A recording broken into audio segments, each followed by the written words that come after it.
Estamos de regreso ya y queremos saludar tanto al doctor Walter Espúrred, al economista José Hidalgo Payares y a Santiago García, el presidente del Colegio de Economistas de Pichincha. A los tres, muchísimas gracias por acompañarnos.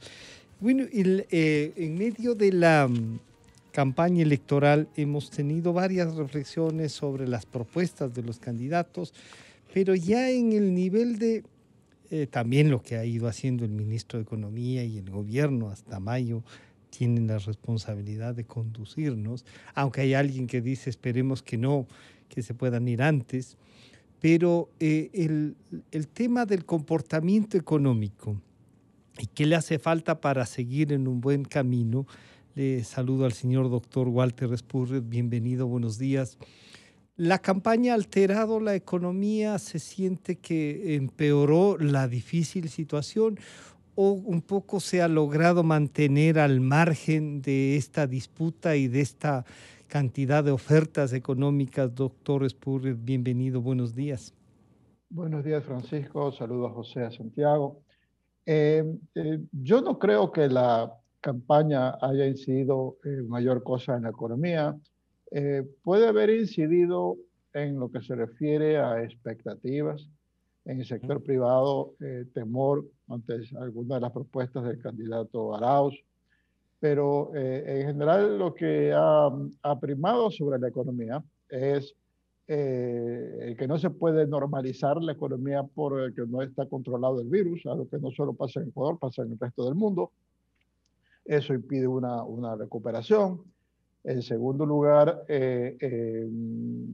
no tenemos una política eh, en, para incrementar el ingreso de divisas al país, que es necesario para que haya una reactivación. Mucho se dice, mucho me preguntan en los medios y creo que los colegas también, es que ¿por qué no se hace más para reactivar la economía?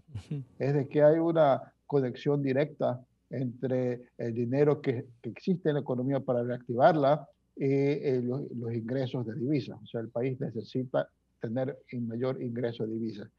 Eh, Quizá el hecho de que haya un próximo cambio de gobierno inhiba en algo el ingreso de divisas por parte de inversión extranjera o de inversión de nacionales que traigan dinero propio o bajo crédito del exterior. Pero en general tampoco estarían muy motivados a hacerlo porque la economía está bastante deprimida por las restricciones del funcionamiento propio de la economía, por las restricciones típico de la pandemia. Y por el lado de las exportaciones están también golpeadas por lo que sucede en los mercados, ¿no? En Camarón, por lo que sucede en la China. En general ha habido problemas logísticos en puertos de otros países y en general no se ha prestado la situación para que haya un optimismo para invertir en actividades de exportación. Entonces, en ese sentido, con esos bemoles, diría yo que no es de que la economía sin campaña hubiera estado tanto mejor de lo que está. Quizás sin campaña y con un gobierno nuevo hubiera podido ser más proactivo para hacerla crecer. Pero en todo caso, la campaña ha jugado un papel secundario en el comportamiento de la economía, en mi criterio. Muchísimas gracias. Saludo al economista Santiago García Álvarez, presidente del Colegio de Economistas de Pichincha. Santiago, bienvenido, buenos días. Walter dice no ha habido influencia. Quizá estos sobresaltos y la propia angustia, la propia crisis, nos llevan un poco así, nos han ido llevando. Otros dicen que no, que sí ha habido unos pasos del gobierno para identificar por dónde caminar. ¿Usted ha sentido que alguna propuesta altera la parte económica o incluso podríamos hacer alguna propuesta, ayuda en el camino que debería ir la economía? Santiago, bienvenido, buenos días. Gracias, Francisco, por la invitación. Siempre un honor estar en esta prestigiosa emisora. Un saludo a Walter, a José. Yo creo que venimos con una tendencia inercial de la economía y a mí me preocupa mucho que lo que nos pasó en el 2020, todas esas fuerzas negativas en materia económica durante el 2020 están muy presentes en el 2021.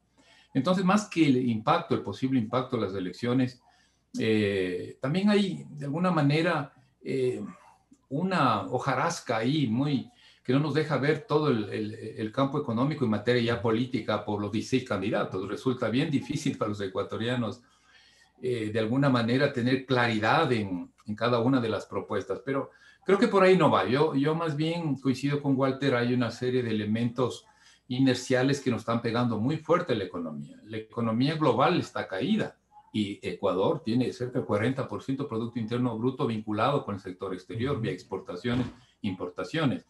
La economía ecuatoriana está muy vinculada con la inversión pública y privada. Y la inversión pública y privada, las dos están caídas. La economía ecuatoriana está muy vinculada con el consumo agregado y el consumo de hogares el año anterior cayó 6-7%. Entonces, Francisco, eso es bueno entenderlo, ese proceso inercial está hoy presente. Y un gobierno de salida también, eso hay que decirlo, ¿no? Yo no espero mucho, yo solo lo que digo, este gobierno debe hacer las cosas con responsabilidad de una buena transición hasta que llegue el nuevo gobierno que los ecuatorianos elijamos en febrero y luego en la segunda vuelta. Entonces, Francisco, no veo por ahí el análisis ya netamente económico con la parte de la campaña, pero sí preocupa porque seguramente luego podremos conversar qué podemos hacer si están presentes estas fuerzas adversas al crecimiento. Y si no hay crecimiento, si no hay incremento de producción, no hay empleo. Y si no hay empleo y crecimiento, no se pueden pagar impuestos. Y es un círculo vicioso que lamentablemente estamos metidos y hay que darle la vuelta, hay que seguir viendo las alternativas que sin duda pasan por, en primer lugar, poner a la salud de los ecuatorianos en primer plano. Ya dejó la salud de ser un tema netamente como tal, sino que es la primera política económica, me parece, hoy en día es precisamente combatir el COVID, sus efectos, la necesidad de la vacunación. Eso me parece que es clave para entender un poquito en dónde estamos y hacia dónde podemos ir en materia económica. Es una base para la economía también. Entonces, saludar al economista José Hidalgo Pallares. José, bienvenido, buenos días. Si entonces la campaña se ha logrado, podríamos decir que entonces los pasos de la economía que se han venido dando han ayudado a mantenerle al margen, pese a los discursos populistas, a la economía, y de ahí les pongo un ingrediente. Esta necesidad de pasar esta ley que la están a punto de enviar para fortalecer al Banco Central, buscar algo de independencia, puede ser un paso adelante, pero claro, Santiago nos dice, oigan, ojalá que se busque el tema con responsabilidad. Si la campaña no ha terminado de afectarle a la economía más de lo que ya ha afectado todo lo que nos han dicho, ¿qué nos pasa este momento entonces? ¿Cómo estamos? Bienvenido, buenos días, José. Buenos días, Francisco. Muchas gracias por la invitación y un saludo cordial a Walter y a Santiago. A ver, yo sí creo que la campaña está afectando actualmente a la economía, más allá de todos los elementos que han mencionado tanto Walter como Santiago y que son indiscutibles, digamos, de la economía por aspectos externos o ajenos a la campaña es el principal motivo por el cual está contrayendo o está contraída todavía en la actualidad. Yo sí creo que hay factores de la campaña que inciden en el desempeño económico. Por ejemplo, el riesgo país del Ecuador actualmente ronda los 1.300, entre 1.200 y 1.300 puntos básicos, pese a que el precio del petróleo en $60 por barril. Entonces, claramente es un factor que, al menos en mi opinión, tiene que ver con la posibilidad de la llegada de un gobierno que no cumpla con sus obligaciones externas, que rompe el acuerdo con el Fondo Monetario, que se vincule otra vez a estos créditos tan opacos como fueron los créditos chinos. Entonces, eso sí está repercutiendo, digamos, en la opinión que el mercado internacional tiene sobre la economía ecuatoriana. Y obviamente, a nivel interno, también se ven algunos factores que en mi opinión, inciden en el mal desempeño de la economía. Por ejemplo, si es que usted habla con personas que trabajen en el sector inmobiliario, digamos, corredores de bienes raíces, ¿cierto? Va a escuchar de la mayoría de ellos o de todos ellos que el mercado en la actualidad está paralizado por la incertidumbre de lo que pueda pasar el domingo. Entonces, claramente, la posibilidad de la llegada de un gobierno que venga a trastocar todo lo que está avanzado en ordenamiento fiscal, por ejemplo, sin desconocer, o sea, yo no quisiera que se me malinterprete y que se piense que yo digo que la economía está bien en la actualidad, pero claramente la economía, después de los primeros... Tenía un rumbo distinto, se podría decir. Y empezó un periodo de recuperación frente a los peores meses de la pandemia, que ha sido sostenido, se ve en el consumo, se ve en la recaudación de impuestos, se ve en los depósitos de los bancos, y obviamente todos quisiéramos que ese buen desempeño o ese mejor desempeño de la economía continuase en 2021. Pero en este contexto es difícil, por ejemplo, pedir, volviendo al ejemplo del mercado inmobiliario, a una persona que invierte en construir un edificio o incluso muchas veces en endeudarse para comprar una casa porque no sabe cuáles van a ser las condiciones económicas de aquí a los próximos meses. Entonces, yo sí creo que después de que conozcamos los resultados de este domingo vamos a tener un poquito más de claridad. Obviamente, si es que los resultados indican, digamos, que el ganador es una persona, un candidato comprometido con el ordenamiento de las finanzas públicas, con mantener el acuerdo con el Fondo Monetario. Yo creo que eso se puede reflejar no en una gran recuperación de la economía, yo no sugiero que la economía este año se va a disparar, pero sí creo que en algunos factores que dependen principalmente de la confianza o de la incertidumbre de los agentes económicos, los resultados del domingo sí pueden marcar una diferencia importante. Entonces, doctor Spurrier, ¿qué hacer en estos meses? ¿Qué debería hacer el gobierno? O algunos podrían decir, oiga, ya no haga nada, por favor, no se mueva, esté ahí, no se mueva. Otros dicen, no, tiene que buscar, y ya dio unos pasos, tiene que buscar esa consolidación. ¿Qué debería hacer el gobierno para ir en este camino de, como dice José, es incipiente, pero parece que es un camino que podría ayudarnos a avanzar y a mejorar la economía? Tomará su tiempo, pero el que uno pueda comenzar a caminar ya es bastante, doctor Spurrier. Bueno, ha sido tradicional en el Ecuador que los gobiernos salientes en su última etapa, en sus últimos meses, se echen al abandono, que aumenten el gasto enormemente y que no se preocupen sobre la situación fiscal que dejan al sucesor. Eh, el gobierno de Moreno no da indicios de eso.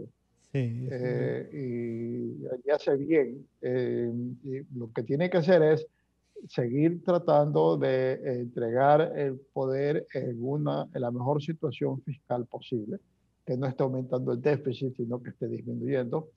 Su compromiso con el fondo es ese, ¿no? El fondo prácticamente lo que le dice al gobierno es, oiga, usted ya el ajuste que tiene en las cuentas fiscales, más o menos mantenga esa tendencia, no está obligado a hacer grandes cosas, y eso sí, consiga y proponga en la Asamblea una independencia, una autonomía del Banco Central, que ya no dependa del Ministerio de Finanzas, para asegurar que haya un manejo más responsable de la parte monetaria. Y eso está haciendo el gobierno, se supone que va a ser mandando el proyecto de ley. Entonces, esa es una de las tareas que tiene que hacer el gobierno. Y luego la otra que quizás no hemos tratado todavía en lo suficiente, lo que va a primar en el comportamiento de la economía en el mundo y cada país y de manera individual es la lucha contra la pandemia. Entonces, mientras que haya pandemia, mientras que haya peligros, y vemos la situación cómo se ha agravado en todo el país, particularmente en Quito últimamente, que se nos viene un conjunto de elecciones el domingo y después del carnaval, que puede significar también más contactos y por lo tanto un mayor resurgimiento de la pandemia. Entonces hay que hacer los mejores esfuerzos para combatir la pandemia. Aparte de las cosas que ya sabemos que tienen que cumplirse con distanciamiento social, etcétera, hay que conseguir las vacunas. Ahí estamos en este instante pasando por dificultades en todo el mundo, de que la demanda de las vacunas rebasa la posibilidad de los laboratorios de entregarla. Y en todas partes hay atrasos. Hoy en el Ecuador yo no he escuchado de que haya llegado un segundo lote. O sea, les llegó un primer lote de vacunas simbólico, muy pocas vacunas, y se han utilizado creo que casi ya la mitad, y la otra mitad tendrá que utilizarse con los mismos de la primera dosis, y se supone que vienen vacunas y no llegan. Por supuesto que van a venir todas las que necesitamos. El asunto es cuándo. Entonces este gobierno tiene que darle mucha importancia. Las previsiones últimas del Fondo Monetario es de que hacia el tercer trimestre de este año, en el mundo avanzado, en el mundo más desarrollado, ya se haya alcanzado un porcentaje importante de la población que se vacune.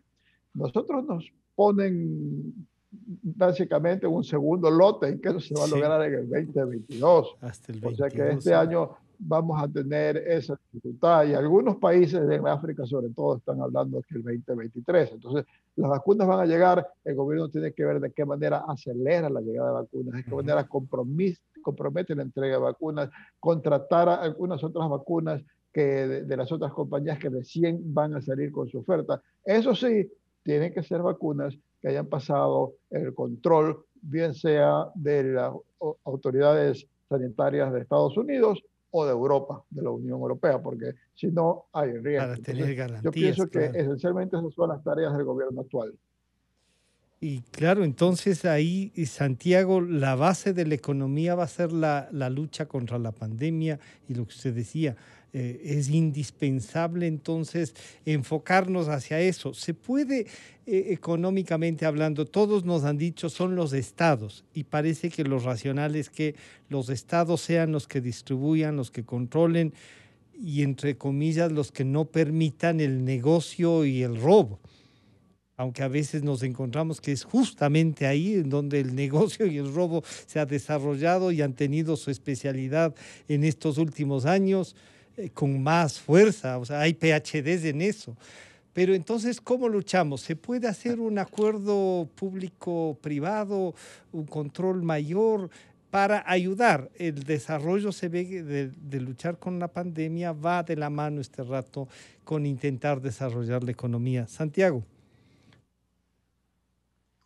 Francisco, lo que pasa es que me sonrío y al mismo tiempo sufro. Sí, yo sé que es una sonrisa que da pena, ¿no? Sí, sí, porque hay un candidato asambleísta nacional, líder de la corrupción, y que espero que los ecuatorianos no elijamos a esa persona. Realmente usted sabe, me estoy refiriendo, no doy el nombre, todos sabemos, radicado en Guayaquil, solo lo menciono, no soy una de las personas que evito hacer pronunciamientos políticos partidarios. Haga nomás. No me corresponde. Aquí entre nos diga nomás. Peor presidiendo un organismo tan prestigioso como el Colegio de Economistas. Pero queda claro, por eso me duele, sonrío, pero me duele, porque usted lo acaba de decir, PhDs en corrupción, se nos roben las medicinas en plena pandemia, negocien con la vida de los ecuatorianos, es increíble. Y encima hoy lo tenemos de candidato. Me duele el corazón, ¿no? Como padre de familia que también soy, como persona, por la gente joven que es mis alumnos en la Universidad Central, pero en fin. Yo creo que aquí vamos poniendo el análisis y creo que estamos de acuerdo con Walter, también con José. Con José discrepo un poquito en el sentido de que la economía un poco ha reaccionado rápidamente. Los mercados internacionales es otro cantar. Ahí sí se juega otros partidos, ¿no es cierto?, con respecto a perspectivas políticas. Pero en el país creo que no es de gran peso este momento lo que pase en las elecciones como tal. Obviamente tendrá un efecto, pero más peso tiene la pandemia. O sea, ahorita yo soy crítico del gobierno. No ha manejado bien en estos meses. Dos cosas no ha manejado bien. Uno, el tema de las vacunas. Usted ve, es una tragedia también traer 16,000 dosis y luego un reparto y luego llevar 5 vacunas a una provincia. Por favor, también duele. O sea, ¿qué pasa con los ecuatorianos? ¿Qué pasa con la política pública? Es una crítica directa, ¿no? Duele porque no es esa la forma de tratarnos a los ecuatorianos, número uno. Número dos, critico que en este periodo no ha habido transparencia. Con usted, Francisco, lo hice el pedido directo y luego finalmente el presidente de la Junta de Política y Regulación Monetaria no, ni a usted ni a mí nos hicieron caso. ¿Dónde está la propuesta de reforma para la autonomía del Banco Central? La reforma al Código Orgánico Monetario y Financiero. No lo tenemos. Y yo decía, uno de los candidatos hay que oírle, hay que leer sus papeles, sus cosas ideológicas y politizadas, y no podemos tener una discusión como como a usted, a mí, a Walter, nos interesa, a José, sobre la mesa la información para discutir. Segundo, estoy en desacuerdo y también ahí creo que no coincido con Walter, ese proceso poco transparente de iniciar rápidamente las concesiones del campo petrolero, Sacha, que telecomunicaciones, de eso estamos en contra. Usted ha visto, Francisco, y lo digo a la opinión pública, nos hemos movilizado no menos de 12, 15 colegios profesionales para decir, no, señor, es ilegítimo este momento hacer una movida. Que tengamos firmado el acuerdo con este organismo financiero de desarrollo de Estados Unidos, perfecto, pero no tomemos decisiones que llevan a consecuencias de mediano y largo plazo. Entonces, Francisco, critico esa parte, no ha sido bueno, coincido en la parte fiscal, ya está armada la parte fiscal, hay una reducción del déficit fiscal, este año tendríamos déficit fiscal y la proyección, como está en el programa económico con el FMI, en 2022 ya debería haber casi cero de déficit. Esa es la trayectoria que debe seguir el país, a mí no me queda duda, pero al mismo tiempo nos preocupa, por ejemplo, cómo recuperar la inversión pública. De alguna manera hay que buscar espacio fiscal porque la pandemia nos está pidiendo eso. Hay que recuperar la inversión privada también. Hay que hacer bien las alianzas público-privada, pero no al apuro. Entonces, por ejemplo, Ecuador no dispone de una ley adecuada de alianza público-privada. Ahora ya tenemos retazos. El presidente Moreno sacó un decreto ejecutivo supuestamente para mejorar. Tenemos pero una ley tienen muy el mal código hecha de alianza público-privada. Claro. Tiene ahí un marco jurídico. Entonces, de alianza pública. Sí, ese es un buen punto, Francisco. Algún rato podemos ampliar. Me parece que el país requiere una estructura institucional y una estructura legal más amplia. Usted coge la actual ley, se llama la Ley de Fomento e Incentivo de la Alianza Público-Privada. Los otros países tienen toda una estrategia nacional para convertir la alianza público-privada en una herramienta de desarrollo. Acá lo que tenemos es un par de cosas de incentivos, unas definiciones, la creación de un comité de alianza público-privada que se ha reunido en la vida una vez, creo. Y tenemos poquísimos proyectos en marcha en eso. Entonces, soy crítico, eso no sirve para el país en los términos que estamos hablando, Francisco, de que hay que luchar contra la pandemia, que hay que crear oportunidades a la gente, que la pandemia se cura también con vida, con economía, con oportunidades para nuestros jóvenes, con emprendimiento, pero tenemos una cosa mal hecho al apuro, como solemos hacer en el país y también la poca responsabilidad de la Asamblea Nacional. Pero creo que eso no es perdido, Francisco. Yo no soy negativo, más bien creo que es bueno ponerlo sobre la mesa para decir, esto necesita el país. Con el nuevo gobierno, el que venga, la nueva asamblea, lucharemos desde los frentes profesionales para Santiago, decir, señor, hay una reflexión también sobre las vacunas, la cantidad de vacunas que llegan. COVAX acaba de anunciar que nos entregará como 800 casi 900,000 vacunas. Hemos negociado, se ha pagado ya, pero Pfizer tiene problemas incluso con las gentes del primer mundo que tienen más plata que nosotros. Como que no es un tema de que alguien no quiere traer las vacunas o quiere ya hacer el negocio con las vacunas.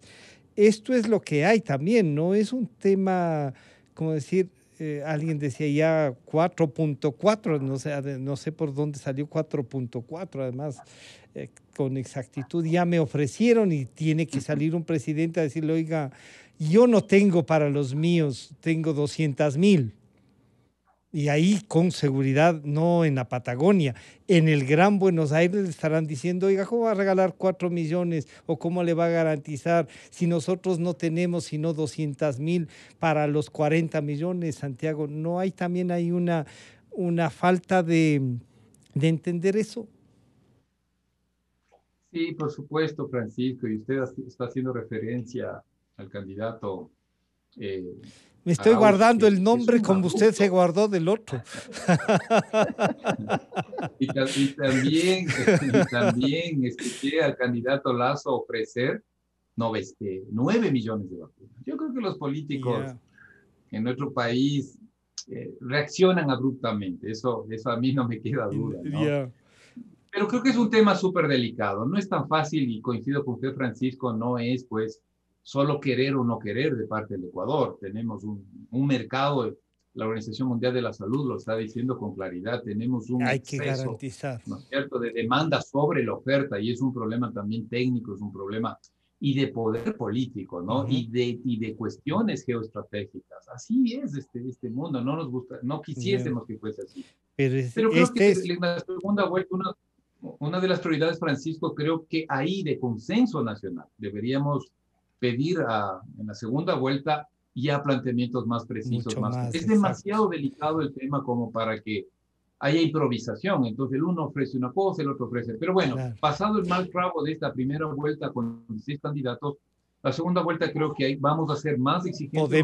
Podemos pedir mayores definiciones. Este es uno de los temas fundamentales, la vacuna. Claro. Entonces ahí, José, siendo la base la pandemia, reconociendo esta parte de que sí se han dado unos pasos, pero que vamos a tener que trabajar en conjunto. A lo mejor la primera alianza público-privada va a ser con la vacuna y cómo distribuirla.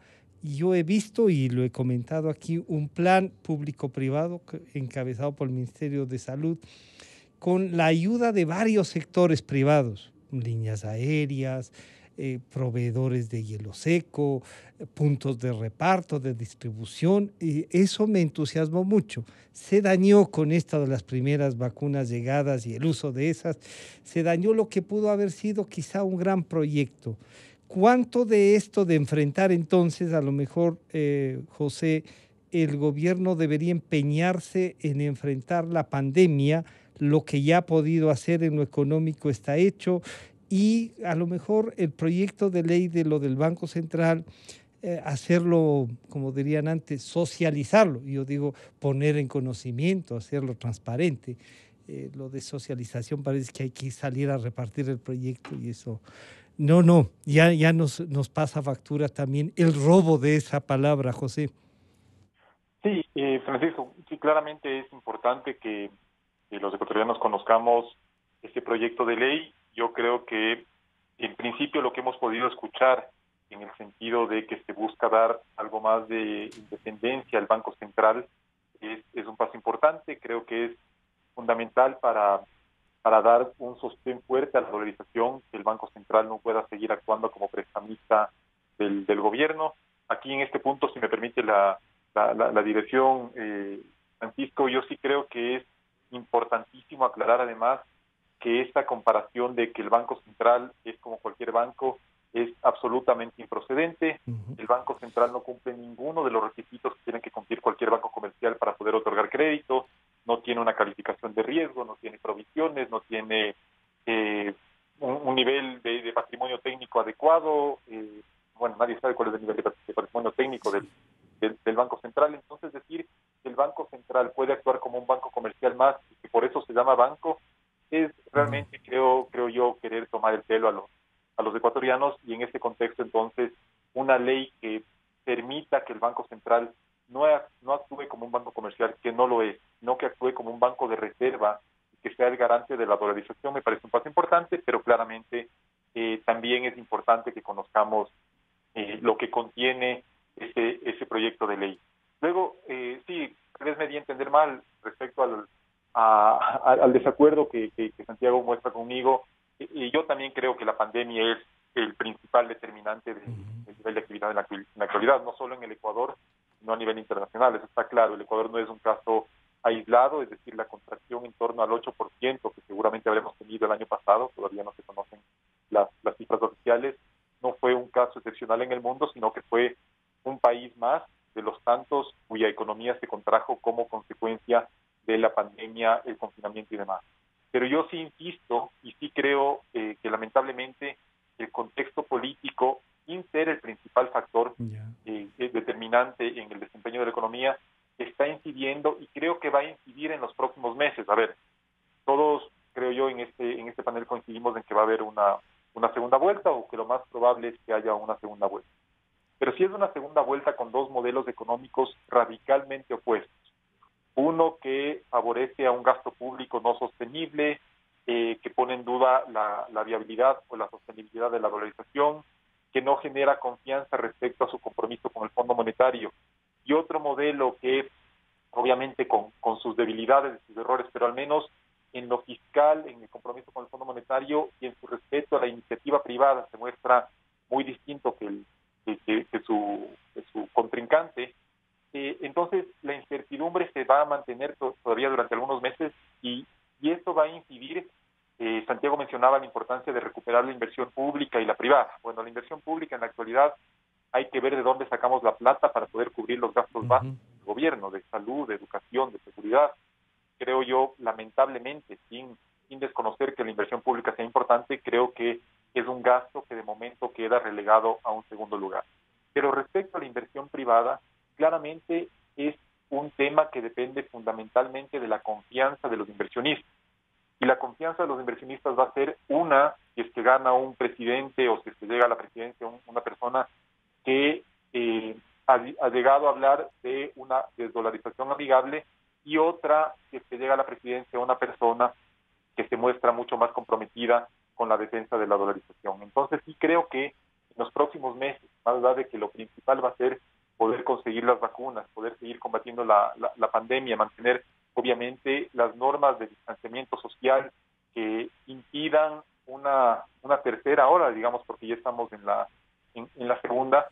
Más allá de esto, la confianza que tengan los agentes económicos sobre el futuro manejo de la economía, creo que va a ser determinante en algunas variables económicas muy importantes como la inversión y el propio consumo de los hogares. Y claro, entonces ahí, doctor Spurrier, Walter, el planteamiento es si vamos a transitar estos meses para que sea lo más apacible posible, valga el uso de la palabra, podríamos tener entonces ya en la segunda vuelta ahí sí a una influencia clara en la economía sobre lo que se discuta y se visualice. Eso nos podrá ayudar a los ecuatorianos que siempre estamos escuchando el tema de la economía aquí mismo en este medio, siempre le damos una importancia sustancial para que la gente entienda de qué se está tratando, de cómo afecta en sus vidas el tema de las decisiones económicas. Se deberían parar, como ha dicho Santiago, algunos proyectos que ya estaban encaminados desde el año pasado. El tema petrolero, los $60 por barril, llaman, decir, oiga, hagan negocio más rápido para obtener más recursos, pero como que también la transición podría frenar eso. ¿Qué hacer? No se olvide que incluso en minería están con una consulta en el Azuay que nos podría llevar a tener mayores problemas, ¿no? Walter. Bueno, Francisco, son dos puntos. El uno, esta diferencia que hemos tenido en la visión, Santiago y yo por una parte y José por otra, sobre la importancia de la situación en la campaña, sobre la economía. Yo pienso que no es que ha habido tanto discrepancia, sino que tanto Santiago como yo hemos puesto mucho énfasis en la lucha contra el COVID, contra la pandemia, y lo hemos puesto en primer lugar. Y digamos, y José le da más importancia a la parte enfocada a la parte política. Entonces eso lleva a uno a decir sí, otros no. Pero yo pienso que ninguno estamos quitándole importancia a los dos factores. En parte de la política, sí, lo que señala Francisco es, si hay segunda vuelta y es entre posiciones diametralmente opuestas. Recordemos que el candidato Arauz, yo pienso que no se imaginó que iba a ser candidato, pues ya y hablaba muchas cosas, escribía muchas cosas desde su perspectiva. Él ha escrito de subir el ISD al 27%, actualmente el 5%. Eso implica una devaluación del dólar para todos pago al exterior, pero no para beneficiar a los exportadores, sino para beneficiar al fisco. Entonces, traer dinero al Ecuador para que le pongan un puesto de 27% si tiene que salir, pues no va a venir un centavo. Claro. Sí, no, al contrario, se van a ir lo más rápido posible. Más bien, antes de tener que pagar eso, y si voy a tener que hacer un pago afuera, mejor lo hago ahora. No tengo que pagar 27%, ahora pago el 5%. Entonces, en ese sentido, definitivamente Si hay las perspectivas que Arauz sea el próximo presidente, eso va a pesar muy seriamente en movimiento de capitales. Entonces sí, en ese sentido, mientras que hay incertidumbre, siempre cuando hay cambio de gobierno hay incertidumbre, ahora más que nunca, porque las posiciones son diversas. El otro punto que señala Francisco, y con razón, es el que la diferencia de criterios que tengo yo con Santiago y algunas instituciones muy respetables, entre esas el Colegio de Economistas, pero otras instituciones muy respetables, sobre todo centradas en Quito, relativa a no a este programa de monetización. Yo discrepo. En primer lugar, yo pienso que si va a tener que entrar dinero a la economía, tenemos que hay un sector estatal de la economía en que no ha habido adecuada inversión pública y no la va a haber porque ahora el gobierno no va a tener plata. Y además ha estado mal manejadas. Y se requiere que haya una infusión de dinero privado en las entidades públicas. Este modelo que se llama monetización es una palabra neutra que trae consigo muchas cosas. Entre esas, comencemos, lo que estaría en primer paso sería el campo Sacha.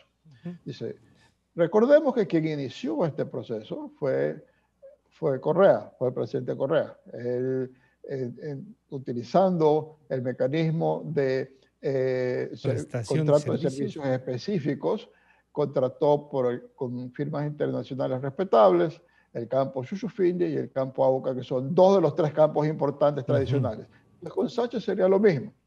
Entonces, en ese sentido, si bien aparentemente ha habido críticas del candidato Arauz a esto, es una política de Rafael Correa. Entonces, no pienso que él no la vaya a seguir y obviamente Lazo la seguiría o algo por el estilo. Entonces, un proceso en el cual se inicia a buscar a alguien para la monetización, a una empresa, utilizando un mecanismo internacional, el que se inicie ese proceso nos daría acceso al crédito que ha abierto esta entidad del gobierno de Estados Unidos. Ahora, ni el que este gobierno vaya a adjudicar el contrato no tiene el más mínimo sentido. Eso no se va a dar. Ninguna empresa va a firmar un contrato para que después el próximo gobierno imponga eso. Sencillamente el proceso comenzaría para culminar bajo el próximo gobierno, si el próximo gobierno lo continúa, pero mientras tanto se ha recibido este crédito, ¿no? Entonces, eso sería una manera de ir aliviando el problema fiscal y no tener que comenzar de cero con el próximo gobierno. El segundo paso son los otros activos, los no petroleros. Pero recordemos que Rafael Correa fue el que puso sobre la mesa el concesionar Sopladora. ¿Ya? Entonces, ¿por qué no comenzar el proceso de Sopladora? El gobierno ha hablado de Coca-Cola Sinclair, en que estarían interesados los mismos chinos que la construyeron. Ahora que hay un estudio que indica qué está mal con eso y cuánto cuesta arreglarlo. Entonces ya hay una base con el cual poder establecer cuánto debería pagar la firma que se va a hacer cargo de esa concesión. Pero ahí también quedaría para el próximo gobierno porque hay otro tema de por medio allí, que son las tarifas eléctricas. Mientras más altas las tarifas eléctricas, más se le va a pedir a la empresa que traiga dinero a costa de los usuarios. En cambio, si más baja para los usuarios la energía eléctrica, porque cuesta menos generar la electricidad, entonces menos va a poder pagar la empresa que entra en la concesión. Entonces, son decisiones que tomaría el próximo gobierno, pero si las inicia este gobierno dando buenos pasos, significa el desembolso de ese dinero, esa línea de crédito de concesiones muy interesantes, y el próximo gobierno podrá decidir o lo para o lo continúa. Entonces, yo sí pienso que el proceso no debe detenerse. Santiago, entonces, claro, si estuviésemos en un país donde las alteraciones políticas o los cambios son así de bruscos, en donde todo hay que volver a hacer y nada se respeta, y por lo tanto ahí viene la inseguridad jurídica que han hablado ustedes también. Si es que los primeros pasos están bien dados, lo justo sería que el próximo gobierno los pueda continuar. Walter dice, sí, no se alcanza con el tiempo y con los marcos que hay, no se alcanza a concesionar, pero sí es bueno que se inicien y abrirnos esta línea de crédito de 3.500 millones, que como se le fue la lengua también a uno de los representantes del gobierno norteamericano, dijo, es también para intentar sacarles de esa dependencia de los chinos con la plata que además han corrompido más a la sociedad, Santiago. Eso coincido en términos generales con Walter. Me parece que esa es la idea. Los gremios profesionales en Quito y otros a nivel nacional hemos tenido una posición crítica y lo hemos hecho explícita a la opinión pública nacional para que se detenga todo aceleramiento, todo proceso que ya signifique la concesión. Me parece que ya no hay tiempo para concretar los negocios. Me parece bien, dejemos, nosotros no nos oponemos per se a las concesiones, pero sí queremos transparencia, sí queremos legitimidad, que se llama, en cuanto a los procedimientos. Entonces, porque también sí se quería hacer o se tiene previsto procesos acelerados, tomar en el caso del campo, de los campos petroleros, por ejemplo, concursos anteriores que ya fueron paralizados, retomar esos concursos y rápidamente llegar. No, no nos parece. Estamos viendo la variación del precio del petróleo también. Deberá influir Yo en creo la que ese es un buen negociación. tema, Francisco. Exactamente. Y ese es un lindo tema. Creo que hay que tratarlo en algún Sí, sí. momento. Tenemos para 10 años, yo he hecho seguimiento a algunos colegas de la Universidad Andina Simón Bolívar, y tienen el estudio preciso, ¿no es cierto? Donde 10 años como máximo tenemos riqueza petrolera. Y vamos a proponer, adelanto un poquito, algunos gremios, la necesidad de crear un gran fondo con los remanentes de estos 10 años para, en primer lugar, luchar contra el COVID. Esto no va a terminar en 2021, va de largo. Pero entonces, Santiago, Entonces, usted sí está de acuerdo en crear los fondos y no está de acuerdo con los que sí, dañaron los fonditos. sí. Ahora, lo que sí coincido, fíjese, Francisco, qué buena pregunta. Lo que no estamos de acuerdo, por ejemplo, es crear fondos y la primera obligación sea pagar deuda pública, deuda externa. Pero no Es que es esas bueno, cosas son. bueno, pero dividámoslo, pero es que también decir, vamos a ahorrar Sí, plata los y extremos son sigámonos malos, Francisco. endeudando. O sea, si es que era para Los pagar, extremos siempre imagínese serán. lo que habría significado ya a estas alturas con la plata que tuvimos, pagar la deuda, tener un fondo que nos garantice seguridad social y encima de eso comprar las vacunas a los que el Colegio de Economistas nos sugiera. Francisco, yo soy profesor de política pública. Es que hay unos elementos de política pública que se llaman pertinencia, se llaman consenso, que son elementos a veces objetivos, pero que no es el 1+1. Es que yo puedo tener 0 déficit fiscal y ser infraestructura pública. Entonces no tiene sentido. Eso es lo difícil de la economía. Y todo extremo nos lleva a destruir, ¿no es cierto?, las posibilidades sanas de hacer cosas de mediano y largo plazo, poniendo por delante los objetivos, como digo, legítimos, pertinentes, necesarios. Estoy de acuerdo. Por ejemplo, crear este momento con los excedentes de estos 10 años petroleros, ¿no es cierto?, salvaguardando la inversión pública en el mismo sector petrolero. ¿Cómo es posible que la política de los últimos gobiernos, de los últimos 20 años, las empresas privadas, públicas no tengan presupuesto para hacer inversión pública? O sea, es que no tiene lógica eso. Entonces, un fondo que nos permita sostener la inversión pública en el campo petrolero, recibir la colaboración, el financiamiento privado en lo que corresponda, y unos excedentes canalizarlos a un gran fondo, me parece que puede ser una buena alternativa. Sí he criticado esta necedad de no tener fondos. He criticado al gobierno anterior, por ejemplo, si no queríamos pagar deuda, ¿no es cierto?, que coincido en esa parte, entonces debíamos capitalizar la banca pública. Hoy, si teníamos banca pública capitalizada en 10.000, 15.000 millones de dólares, pues hubiésemos tenido otro juego, por ejemplo, en materia crediticia. Como dijo otro. Todas las cosas se hacen siempre al extremo, ¿no? Yo critico como dijo otro parte, candidato, Francisco, Santiago. O me voy a un lado o me voy al otro. Como dijo en un debate otro candidato, con que no se hubiesen robado tanto, ¿no? O devuelvan lo robado, eso era lo exacto. José, entonces, esta línea de que pueda avanzar el gobierno, y Walter dice, sí, capaz que dar los pasos suficientes, a lo mejor no cerrar todo, pero sí dejar encaminado. ¿Puede ayudarnos a ya un poco acceder a los 3.500 millones, a una parte por lo menos de eso? ¿Y en qué proyectos, hacia qué sectores deberían ir dirigidos? Sí, Francisco, yo diría que me voy a desviar un poquito de la pregunta. Sí. Creo que el gobierno no debe dejar avanzado únicamente eso. Creo que el gobierno, y de hecho existe el compromiso del ministro Pozo, debería dejar avanzado también algunos textos de las reformas estructurales que creo que Santiago, Walter y yo coincidimos que son importantes para el buen desenvolvimiento de la economía en el largo plazo, que son la reforma tributaria, una reforma laboral, una reforma de la seguridad social.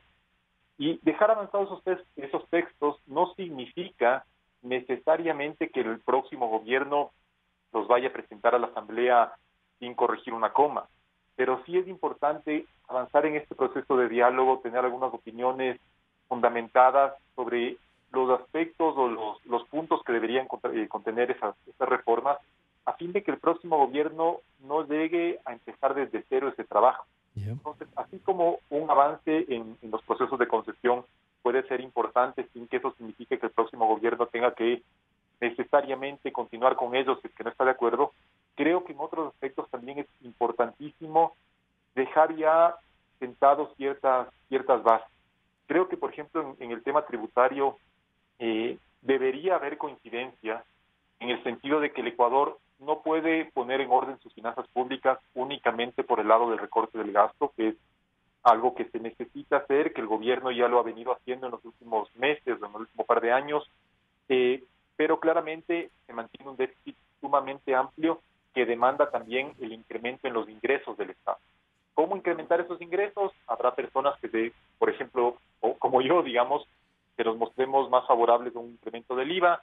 Habrá otras personas, por ejemplo, el candidato Arauz, que se muestra favorable a un incremento del ISD. Yo no creo que un incremento del ISD genere un aumento en la recaudación tributaria, porque lo que va a hacer es contraer significativamente las importaciones y la actividad doméstica, y puede, como dijo Walter, también espantar la llegada de capital. Pero ¿no será que están pensando en la cantidad de plata que van a sacar y ahí les cobramos?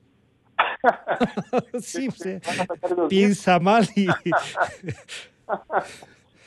O sea, Sí. imagínese, Francisco, si es que ese fuera el caso, Sí. significaría que el propio candidato Arauz está absolutamente consciente de la incertidumbre y del nerviosismo que él genera en los agentes económicos. Entonces, que un candidato tenga como, o dentro de sus propuestas, incrementar el ISD, es reconocer públicamente que él es un candidato que no genera ninguna confianza en los depositantes, en los agentes económicos, y que por lo tanto hay que poner alguna traba para evitar que los dólares huyan de la economía ecuatoriana. Pero yo sí creo que algo de eso sí creo yo que hay, José. Yo creo que también él lo cree, porque y finalmente ya vivimos 10 años de correísmo, sabemos lo que eso significa en cuanto a la sobreregulación sobre el sector privado, sobre el sector financiero, el mal ambiente de negocios, los discursos contrarios al sector productivo. Entonces, y que a eso se suma un candidato que ha escrito a favor de la desdolarización, entonces claramente estamos generando un ambiente de incertidumbre sumamente importante. Entonces, el candidato Arauz cree que la está consciente de eso. Es evitar que los dólares se fuguen aumentando el impuesto a la salida de divisas. Bueno, mucha gente simplemente no sacará sus dólares del país, pero podrá sacar sus dólares de los bancos Claro, en y el tener colchón. en la casa. Sí, es importantísimo, volviendo a la pregunta, avanzar en los proyectos de reforma estructural que el país necesita para tener un crecimiento sostenible de largo plazo. Y obviamente, insisto en esto que ha sido un poco el punto en el que me ha achacado durante esta entrevista, generar confianza y no generar incertidumbre es importantísimo para que la economía pueda seguirse recuperando, sin que eso signifique que la economía va a estar mejor en 2021 de lo que estuvo, por ejemplo, en 2019. Les quiero pedir entonces a los tres un mensaje para acudir a las urnas. ¿Con qué ánimo y con qué visión deberíamos ir y dar un respaldo ya no solo al candidato a la presidencia, sino que además, pensando en la gobernabilidad, ayudarle seguramente con las listas de asambleístas, todo eso, volver un todo? ¿Cuál sería su mensaje, doctor Respurrio? Bueno, mi mensaje, en primer lugar, es que hay que ir a votar. ¿Y por qué doy ese mensaje? Doy ese mensaje porque los electores nos decantamos por una de dos partes. Somos uno o dos tipos. O somos entusiastas de un candidato y estamos ansiosos a ir y votar por él. O somos relativamente indiferentes, decimos quien sea el presidente no va a hacer mayor diferencia, ahora hay pandemia, mucho riesgo, y si no voy a votar, son solamente 2 meses que no voy a tener el papelito y por lo tanto voto en la segunda vuelta y soluciono el problema. El asunto es que los entusiastas son menos y los más indiferentes son más. Si debido a esta pandemia muchos dejamos de ir a votar y hay mucho ausentismo, entonces la posibilidad de que un candidato que tenga un apoyo importante, pero minoritario, definitivamente minoritario del sentimiento de la población, puede incluso ganar en primera vuelta. Esa es una posibilidad. Y eso sería terrible, porque puede ser que haya un candidato que por ejemplo, que solamente concite el 25% del apoyo de la población y tenga un 75% en contra, pero que debido al ausentismo, votos nulos, votos blancos, etcétera, resulta que alcance el 40% de la votación en la primera vuelta, ¿no? Y entonces tendríamos un presidente minoritario con un grueso de la población en contra, y eso nos lleva a una situación de inestabilidad. La política de tener 2 vueltas era para evitar lo que sucedía antes, en que habían candidatos minoritarios. Me acuerdo Velasco llegando con 32% de la votación a la presidencia, Córdoba con 30%, y también Ponce con 30%, y eso no tenemos que ir ahí. Entonces tenemos que ir, en segundo lugar, tenemos que votar útil, tenemos que pensar en función de que ya se sabe cuáles son los candidatos opcionados, hay 3 candidatos opcionados, ver cuál realmente es el que nos hace cumplir con las necesidades, cuál es el que nos está ofreciendo una vía coherente, cuál es el que nos está buscando llegar con armonía en la sociedad y para salir adelante, y votar de una manera consciente para estar seguros, en primer lugar, que haya una segunda vuelta, que en esa segunda vuelta haya las propuestas y que sea mucho más claro al haber 2 propuestas y no ver todo este bosque de 13 candidatos a que de los medios tienen que darles cobertura y que no aportan nada, de que solamente ya hayan 2 opciones, ahí poder ir a votar con claridad sobre quién queremos que con una mayoría vaya a conducir el destino del país en los próximos 4 años. Y obviamente dentro de lo que tú sugieres, Francisco, uno tiene que ser coherente y tiene que decir, y voto por este candidato a la presidencia y voto por su lista. No voy a votar por la lista tal porque está mi amigo. No, hay que votar porque el presidente tenga una mayoría legislativa y todos los cambios que se vengan por el lado legal, por el lado constitucional, y no forzando las situaciones con un conflicto de poderes importante. Santiago, ¿cuál es el mensaje para no dispersarnos, para buscar que el país vaya encontrando, ¿no? Es eso que usted ha dicho y que le lleva no solo a la presidencia del Colegio de Economistas, sino que además a tener una voz en donde dicen, oigan, sí hay la posibilidad de tener consenso. Santiago. Mi mensaje es a los jóvenes ecuatorianos, a la juventud ecuatoriana, aprovechando este prestigioso medio de comunicación.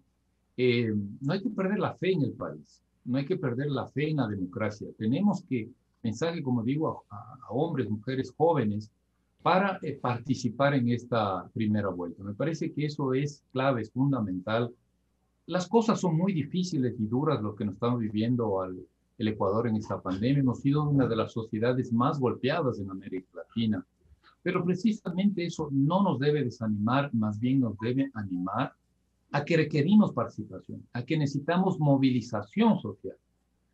Escoger lo mejor que se pueda dentro de la perspectiva que también en algún momento lo cambiaremos. Es demasiado gente en las candidaturas presidenciales, sin requisitos, sin planteamientos, pero superemos eso. Yo creo que este domingo a los jóvenes mi mensaje es movilizarnos por ustedes mismos.